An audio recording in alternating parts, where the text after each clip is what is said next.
¿Qué tal, muchachos? ¿Cómo están? Gracias, bienvenidos a esta audio clase. Ustedes se darán cuenta de manera aparente que tiene prácticamente la misma estructura y sobre todo las mismas dos rutinas de pensamiento del trabajo que deben realizar en la tarea. Pero el tema es completamente distinto. Ustedes lo pueden ver en esta diapositiva y de igual manera también en el slides que se hace mención a Nicolás Maquiavelo y el príncipe. Bueno, la tarea tiene que reflejar tanto este conocimiento que vamos a ver ahora como lo que corresponde a Nicolás Maquiavelo y lo que se dice en el slides. Ese es el sentido y por eso es que cambiamos. Bueno, casi como pregunta, aunque no está colocada, pero vamos a averiguar sobre la virtud y la felicidad en la política, ¿no? Y de manera especial, ¿qué nos tienen que decir los sofistas y Sócrates? ¿Sí? Muy bien. Empecemos con un video.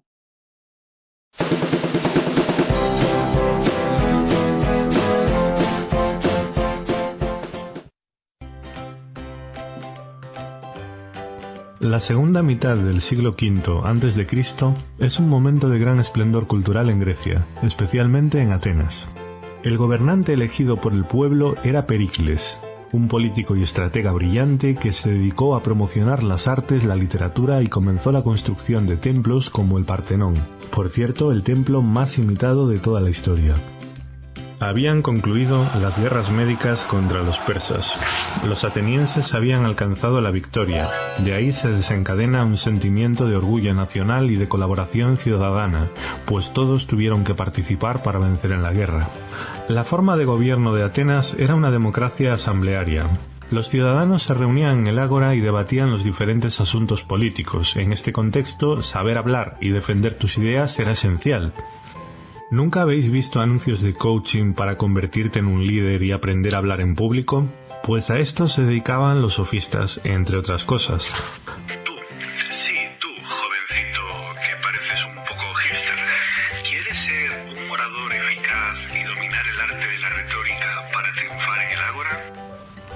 Los sofistas, palabra que quiere decir sabio en griego, te enseñarán el arte de la retórica y la oratoria, eso sí, por un módico precio. Los sofistas fueron los primeros filósofos profesionales. Recibían un salario a cambio de sus enseñanzas, lo cual fue bastante polémico. ¿Alguna vez habéis visto que acusan a un youtuber diciéndole solo estás aquí por el partner y por el dinero, eres un vendido? Bueno, pues algo parecido le decían a los sofistas. El mismo Sócrates llegó a considerar que recibir dinero por enseñar era una forma de prostitución, pues se privaban a sí mismos de su libertad, ya que se veían obligados a conversar con los que pudieran pagar sus honorarios, mientras que él era libre para disfrutar de la compañía de quien quisiera. Protágoras fue uno de los mayores representantes de la sofística. Era un viajero incansable. Protágoras, como buen sofista, cobraba por sus lecciones de oratoria y retórica. Un discípulo suyo le dijo: «Solo te pagaré si llego a ganar un juicio haciendo uso de las dotes retóricas». Como no ganaba ningún juicio, se negaba a pagar. Así que Protágoras celebró un juicio contra él y dijo: «Si yo gano, es preciso que por haber ganado me entregues los honorarios, y si pierdo, se habrá cumplido la condición impuesta de que habrás ganado un juicio haciendo uso de tus dotes retóricas, así que también deberás pagarme». Como veis, sabían hacer malabarismos con las palabras. No penséis que los sofistas solo se preocupaban por el dinero. Pericles, el gobernante, era amigo del sofista Protágoras y le encargó a este la redacción de la Constitución para la nueva colonia de Turios, donde por primera vez se estableció la educación pública y obligatoria. Gracias, Protágoras. Una idea revolucionaria de los sofistas era que cualquier ser humano podía hacerse sabio y virtuoso si era convenientemente educado con independencia de su etnia, raza u origen familiar. Lo cual es un gran avance, pues de aquella existía el prejuicio de que tan solo las personas procedentes de familias aristocráticas podían prosperar en la educación. Vamos a ver las características del pensamiento de los sofistas. Estos filósofos dejan a un lado la pregunta sobre el origen del universo, la naturaleza, que en griego se dice physis, y se preguntan más por asuntos humanos como la educación, la justicia, las leyes, que en griego se dice nomos.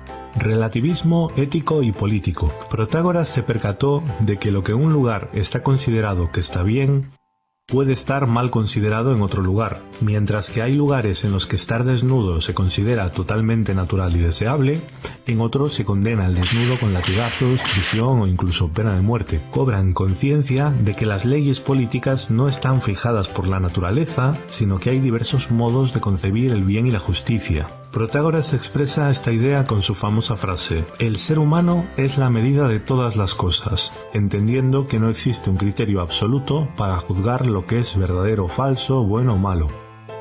Convencionalismo. Las leyes son convenciones, se han establecido por un pacto social o han sido impuestas por los poderosos. Por tanto, las leyes no son eternas ni universales, sino variables y diferentes en cada grupo cultural. Pragmatismo. No creían que las acciones humanas sean buenas o malas en términos absolutos, sino en función de lo útiles o inútiles que sean para conseguir nuestros fines y objetivos particulares. Por ejemplo, mentir, en principio, no es algo bueno, pero si nos sirve para conseguir un beneficio, creerán los sofistas, al menos la mayoría de ellos, que está bien hacerlo. Como cuando vas a una entrevista de trabajo y dices que hablas inglés fluido. Escepticismo. Dudaban de la verdad objetiva y del modo en que conocemos las cosas. Gorgias decía que no existe la entidad del bien y del mal, de lo verdadero y lo falso, y si existiera no lo podríamos conocer, y aunque lo pudiéramos conocer, no lo podríamos comunicar, pues no está probada la conexión entre nuestra mente y el mundo real. Muchas veces pensamos o soñamos cosas que no son verdad. ¿Cómo podemos saber que nuestra mente está percibiendo lo que de verdad es? Además, aunque pudiéramos conocer algo, sería complicado comunicarlo objetivamente, pues la conexión entre las palabras y las cosas es una invención. ¿Qué tiene que ver una vaca con la palabra vaca? Agnosticismo. Decía Protágoras: sobre los dioses no puedo tener la certeza de que existen ni de que no existen, ni tampoco de cómo son en su forma externa, ya que son muchos los factores que me lo impiden, la imprecisión del asunto, así como la brevedad de la vida. Xenófanes, por su parte, había insinuado que los dioses son invenciones de los seres humanos y que cada cultura los crea a su manera. Los etíopes dicen que los dioses son chatos y negros, los tracios que son rubios y de ojos claros. Sobre este asunto ironizaba diciendo: si los toros y los leones supieran pintar, pintarían a los dioses como toros y leones. Los historiadores de la filosofía en general se han posicionado contra estos filósofos, los han considerado los chicos malos de la filosofía. Platón mismo los describía como traficantes de las mercancías de las que se nutre la mente. ¿Qué pensáis vosotros? ¿Estáis a favor de los sofistas, aunque sea parcialmente?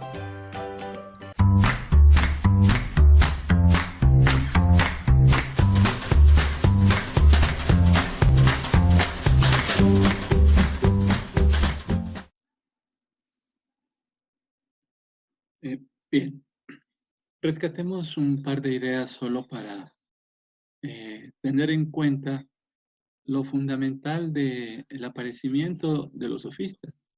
Fíjense lo que significaba la palabra, ¿no? Griego. Y no tanto sabio, sino en principio un sinónimo de sabio. Era amigo de la sabiduría. Pero, como lo escuchaban al final del video, Platón en sus diálogos mostrará el carácter peyorativo de ser sofista, y de amigo de la sabiduría pasó a ser hábil engañador. Son algunos aspectos que hay que tener en cuenta. Otro de esos aspectos también está en el hecho en que eran hábiles educadores a sueldo de la juventud, ¿no? Ahora, como profesor de filosofía, me puedo encontrar en ese dilema. Ustedes pueden decirme: ustedes le pagan por enseñar filosofía, ¿no? Estaría como un sofista. Pero el sofista tenía esta característica de engañar, y le gustaba sobre todo el concurso del diálogo sofista, ¿no? La habilidad, el arte de la retórica y todo esto. Bueno. Fueron también, en la última línea de la diapositiva anterior, veían que fueron grandes oradores y escritores. Por eso se les pedía algunas ayudas como los gobiernos anteriores para que redactaran todo aquello referente a constitución o ley o norma para ayudarse, porque realmente eran extraordinarios. Dos de ellos, Protágoras y Gorgias, eran realmente unos intelectuales de altísimo renombre, ¿eh?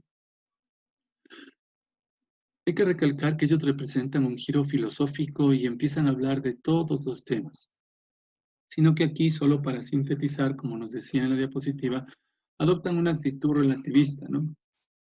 Que expresa cualquier doctrina que se considere el conocimiento que no tiene validez universal, ¿no? Sobre todo en lo que respecta a valores y normas, pues era su forma de pensar. E incluso escéptica, como veíamos, ¿no? Respecto a la naturaleza, las leyes, las costumbres, todo aquello que se hacía mención sobre el conocimiento.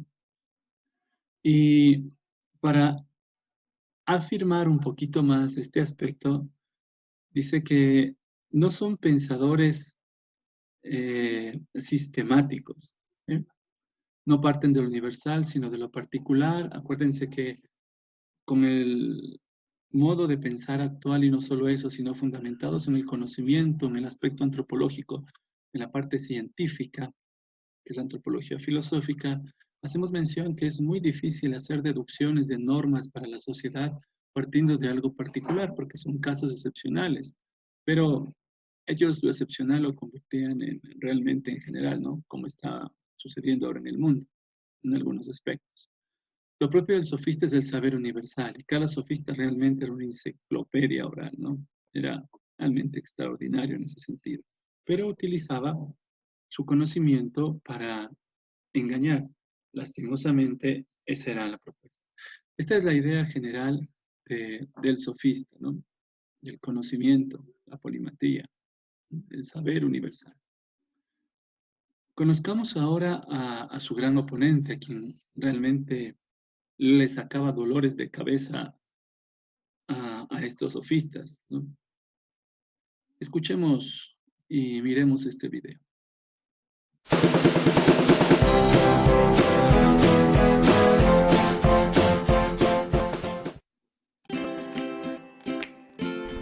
Recordaréis que cuando hablábamos de los presocráticos decíamos que los llamábamos así porque son anteriores a Sócrates. Este hecho nos da una pista, y es que el filósofo Sócrates marcó un antes y un después. Se le suele considerar uno de los mayores filósofos de todos los tiempos. Fue el maestro de Platón y tuvo una influencia enorme en la historia del pensamiento. Gandhi, el mayor representante del pacifismo, pedía a sus contemporáneos que vivieran según los valores de Sócrates. Y el propio Martin Luther King reconoció la influencia que el pensamiento de Sócrates ejerció en él. Ahora veremos por qué fue tan importante, pero antes tenemos que advertir que hablar de Sócrates es complicado por dos razones. La primera es que a Sócrates le gustaba hacer filosofía oralmente y no escribiendo. Así que carecemos de textos propios para conocer su forma de pensar. La conocemos a través de los textos de otros y estos no son coincidentes. Por ejemplo, Aristófanes hizo una comedia llamada Las nubes donde lo ridiculiza y lo presenta como un simple charlatán, como un sofista más. Aunque en general se suele hablar de Sócrates como antítesis de los sofistas. La segunda razón por la que es complicado exponer su pensamiento es porque Platón, el discípulo de Sócrates, escribía sus diálogos convirtiendo a Sócrates en vocero de sus pensamientos. Así que no queda claro cómo diferenciar la posición genuina de Sócrates de la de su discípulo Platón. Sócrates fue hijo de un escultor y de una comadrona. Desde pequeño llamaba la atención por su facilidad de palabra, por su gran inteligencia y por la agudeza de sus razonamientos. Se casó con una mujer que, según dicen, tenía un carácter fuerte. Cuentan que en una ocasión, después de discutir, su esposa le tiró un cubo de agua por la cabeza. Sócrates sereno comentó: «Después de la tormenta viene la lluvia». Sócrates recomendaba a los hombres que se casaran. Decía: «Cásate, si das con una buena mujer serás feliz y si no te harás filósofo, lo cual siempre es útil». Sócrates y el intelectualismo ético. Consideraba que quien hace el mal es porque no conoce el bien, pues si se lo mostráramos corregiría su propio error. Pongamos un ejemplo. Un señor descubre una forma de ganar dinero estafando y engañando a otras personas. Él cree que el bien es ganar dinero. Pero, ¿qué consecuencias podría tener esta acción? Quienes descubran la estafa se sentirán mal y probablemente tendrán malos sentimientos hacia el estafador. Y el propio estafador podría tener su conciencia intranquila. Sócrates diría que este señor hizo el mal para conseguir un bien, en este caso dinero, pero cometió un error de cálculo, fue una víctima de la ignorancia. Si hubiera sabido lo que es el bien, lo habría preferido. Si se hubiera dado cuenta de que hacer el bien a los demás es también su bien, habría actuado virtuosamente y se habría sentido bien consigo mismo. Y esto es algo que el dinero no puede comprar. Sócrates decía que la mejor almohada para dormir es una buena conciencia. Decía que es preferible sufrir una injusticia antes que cometerla, pues sufrir una injusticia no nos hace injustos, pero cometerla sí. Otra idea revolucionaria de Sócrates es que debemos luchar por ser felices, pero la felicidad no está en las posesiones ni en las cosas externas, sino en nuestro interior. La felicidad es el orden, el equilibrio del ánimo y de la razón. La forma de hacer filosofía de Sócrates era muy especial. Él se presentaba ante los demás como alguien que no sabe y debe ser instruido. Es famosa su frase «solo sé que no sé nada». Su método de enseñanza se articulaba en dos momentos, el irónico refutativo y el mayéutico. Vamos a inventarnos un ejemplo para aplicar el método socrático. Imaginemos que se nos presenta este señor cavernícola que afirma que el varón es superior a la mujer. La primera parte del método consistiría en ironizar y refutar sus teorías. Le podríamos decir: tú que eres tan sabio, ¿por qué no nos ilustras y nos explicas por qué los varones son superiores a las mujeres? Imaginemos que dice que porque por naturaleza el hombre es más fuerte. Podríamos preguntarle cuál es la relación causal entre fuerza y derechos morales, o también podríamos seguir la coherencia interna de su argumento y decirle que si es cierto que aquellos seres más fuertes deben tener mayor consideración moral, un culturista, por ser más fuerte que él, debería tener también más derechos que él. De este modo, mediante paradojas y contraejemplos, conseguimos que nuestro ilustre interlocutor se dé cuenta de su ignorancia y se vea obligado a repensar su teoría. La segunda parte del método socrático es la mayéutica. Mayéutica quiere decir obstetricia en griego, esto es, la ciencia que se encarga del parto. Recordáis que la madre de Sócrates era matrona. Como una mamá que da luz a un nuevo ser, Sócrates hace que nazca el conocimiento. Sócrates no daba su opinión directamente, sino que hacía preguntas y preguntas hasta que su interlocutor se daba cuenta de su propia ignorancia y llegaba a sus propias conclusiones. Sócrates creía que lo más importante para nosotros es el alma, pero no penséis en el concepto cristiano de alma. Os recuerdo que Sócrates vivió siglos antes de que existiera el cristianismo. Lo que Sócrates entiende por alma es nuestra razón, el yo consciente, la personalidad intelectual y moral. La virtud del alma. Respecto del alma, Sócrates creía que el vicio es la ignorancia. Así realiza una revolución de los valores, pues a diferencia de los sofistas no intentará usar las palabras para conseguir riqueza, poder o fama, sino simplemente conocimiento. Insistía en que no debemos preocuparnos tanto del cuerpo o de las riquezas como del alma, entendiendo por alma el conocimiento. Esta será nuestra mayor virtud. La vida de Sócrates tiene un trágico final.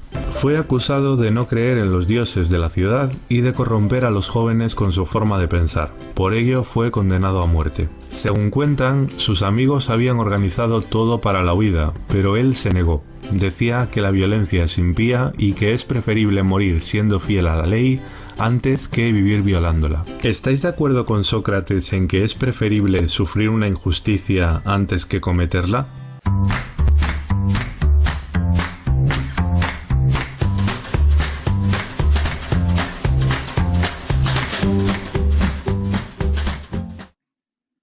Bien. Hagamos un recuento de algunos aspectos que se mencionaron y otros que probablemente no. Dentro del proceso de pensamiento y de la ruptura que hay con los llamados presocráticos, inclusive, la idea es básica. ¿Por qué esta diferencia? Pues porque Sócrates, perdón, propone un nuevo método y tema para tratar la filosofía. Básicamente lo que nos han mencionado de él hace referencia a su humildad, que es el modo como se caracterizaba. ¿Por qué no escribía? Bueno, cuando leemos a Platón, él mismo dice que la letra escrita es letra muerta. En el mito de Tod, que habla sobre la escritura, Sócrates le dice, yo no puedo interrogar a un texto escrito, porque a lo más me va a decir lo mismo que tiene ahí, pero no podrá defenderse si le interrogo o cosas de estas por el estilo, ¿no? Y la otra, una de esas frases famosas, ¿no? Que ¿qué me puede enseñar un árbol? Era porque estaba volcado a la filosofía de la vida, a resolver los problemas sociales, familiares, los problemas políticos, que es lo que realmente le interesaba. También ustedes escucharon que, a diferencia de lo mencionado en clase, en el aula, la última vez, decía que era hijo de un escultor. Pues no tenemos a ciencia cierta la claridad concreta de esto, pero sí el aspecto sustancial de su enseñanza y de sus propuestas. Fíjense que Sócrates es tenido mucho más tarde dentro de la filosofía cristiana como autor cristiano, ¿eh? Por las cosas como se enseña. Por eso ustedes ven a Gandhi, a Martin Luther King, que toman parte de sus propuestas para proponerlas a sus seguidores. En este sentido, tenemos un nuevo estado de cosas, ¿sí? Un nuevo estado de cosas que nos van a hacer repensar lo que nosotros tenemos al frente. Fíjense, en la parte de abajo de la diapositiva se plantean tres problemas que son realmente muy actuales. En estos días nada más estamos con la información del noticiero que nos indica que el petróleo empezó a costearse a 17 centavos y que luego cayó tan bajo como a 50, o sea, ponían estadísticamente menos $53, que los que vendían el petróleo tenían que pagarles a los que compraban por lo general para no quedarse con el petróleo almacenado porque es muy costoso ese tipo de cuidado, ¿no? Entonces, hay un nuevo estado de cosas, pero les he planteado tanto la idea de los sofistas como la de Sócrates y también la de Nicolás Maquiavelo con el príncipe en la propuesta, para que tengamos en cuenta estos tres temas de los que tendrán ustedes que hablar en su tarea. Ahora quiero que se den cuenta por qué es diferente. Había un estudiante que me decía, profe, me envió un mensaje, es la misma tarea. Le dije, son las dos mismas rutinas de pensamiento, pero sin embargo, la segunda está corregida ya porque algunos se dieron cuenta de algo ahí. Pero además de eso, tienen estos tres temas en concreto, la democracia, la libertad y la ley. En este sentido, presentar de manera muy general lo que implica cada una de ellas. La democracia, cuyo significado refiere a tres aspectos de un mismo nivel, ¿no? Eso sí que quede clarito. La igualdad política, la igualdad social y el gobierno del pueblo. Es lo que vamos a tener como marco general para resolver la tarea que corresponde para el próximo martes 28 de abril. En segunda instancia está la libertad, como está la imagen ahí de ese GIF, ¿no? Animado, gritándola por todos lados. Pero hemos de tener en cuenta la propuesta de los griegos, que fue así hasta el siglo XVII, hasta que les he contado, según nos narra la historia y los datos científicos que tenemos, el hecho de haber cambiado en el siglo XVIII y llamarle el siglo de las luces, el siglo de la ilustración, simplemente para negar completamente a la divinidad, negar completamente la dependencia de la divinidad, hacia la divinidad, y más bien ser la luz, cada uno de cada uno mismo, perdón la redundancia, de sí mismo, sí, eso es lo que quería mencionar, la autonomía, la independencia de la ley moral, y si es que hay una ley moral, debía nacer de la naturaleza para no involucrar a una divinidad o a Dios, porque pues esa verdad es incómoda. Aquí nos presentan dos tipos de libertad en principio. La libertad personal respecto a toda sujeción a otras personas o grupos. Es mi libertad personal, veo qué hago. Pero debe estar en conjunto con la libertad civil, que mediante la toma de decisiones puede hacer lo que necesite, pero con sujeción a la ley. Esta es la cuestión de la libertad. Los autores posteriores, como Kant y otros, por ejemplo, nos van a indicar que la libertad es optar por hacer el bien, ¿no? Lo contrario es libertinaje. Nos dirá el mismo Aristóteles en ese sentido. Y luego tenemos el otro aspecto referido a la ley. Los griegos, como ya les mencioné, y así teníamos durante muchísimos siglos, hasta el siglo XVIII, ¿no? Estos dos tipos de mención, tesmoi y nomoi. Tesmoi como de origen divino. Era tal cual como se tenía y como se escuchaba, era inmutable para siempre. Eso se mantuvo hasta 1717, hasta que pues el pensamiento de la francmasonería y de todos estos poderes ocultos, ¿no? Empezaron a transformar la historia y el modo de ver las cosas y de pensarlas y de proponerlas, e infiltraron muchos lugares, ¿no? En todo el mundo. Y bueno, y por el otro lado está la nomoi, como puramente convencionales y carentes de valor absoluto. Por ejemplo, podríamos mencionar una ley que está hecha para las carretas tiradas por los caballos. No tendría sentido en este momento porque de manera general no vemos carretas tiradas por caballos, ¿no? Eso en ese aspecto. Aquí mismo, dentro de este nuevo estado de cosas, con la ley que parece nuevo, pero es una propuesta de los griegos de hace muchísimos siglos, cada pueblo tiene sus tipos de leyes y usos, contrapuestas al carácter universal y permanente de la naturaleza, ¿no? De la fisis. Este tema, para algunos controversial, de la ley divina, fue expuesta en la fisis, la ley humana, ¿no? Que fue expuesta en la naturaleza, ¿no? La discusión además incluye a la naturaleza humana, la ley civil y la ley moral. Es el dibujo que indica cómo tenemos que seguir la huella en este, valga la repetición porque es importantísimo, de nuevo estado de cosas. Les mencionaba a sus compañeros de segundo de bachillerato, y creo que también se los he escrito a ustedes en el site.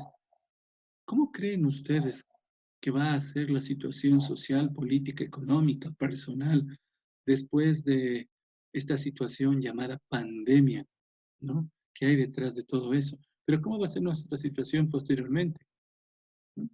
Fíjense solo a la situación de nuestro país, ¿no? Ya tenemos el quédate en casa. El petróleo no puede ser conducido ahora de manera normal porque simplemente pues, los dos tubos que conducían el oleoducto pues se destruyeron. Y ahora el petróleo cae bajo los $50, es decir, hay que pagar al consumidor para que se lleve el petróleo, ¿no? ¿Qué cosa? Realmente eso llama muchísimo la atención, ¿eh? ¿Sí? Entonces, con estas ideas, quiero invitarles a que pensemos en la virtud y la felicidad, ya no tanto en el aspecto solamente ético, sino la ética aplicada en la política. Y estos dos personajes de los sofistas y Sócrates como una propuesta de planteamiento para repensar este nuevo estado de cosas y de la mano también de Nicolás Maquiavelo. Ánimo muchachos, les invito a que lean. Les he puesto el link también del libro del príncipe de Nicolás Maquiavelo y de igual manera el audio. Si quieren escucharlo en el site, no es obligatorio hacerlo, pero si quieren profundizarlo, no sé si ustedes trabajaron ya este libro en noveno, en décimo, no lo sé. El año pasado sus compañeros sí lo tenían trabajado y si ustedes ya lo han hecho, pues excelente. Sino con la información que tienen, me parece que es suficiente para que ustedes puedan realizar el análisis y la reflexión con criterio, el que van ganando cada día, hacer sus tareas, lo que les corresponde. ¿Listo?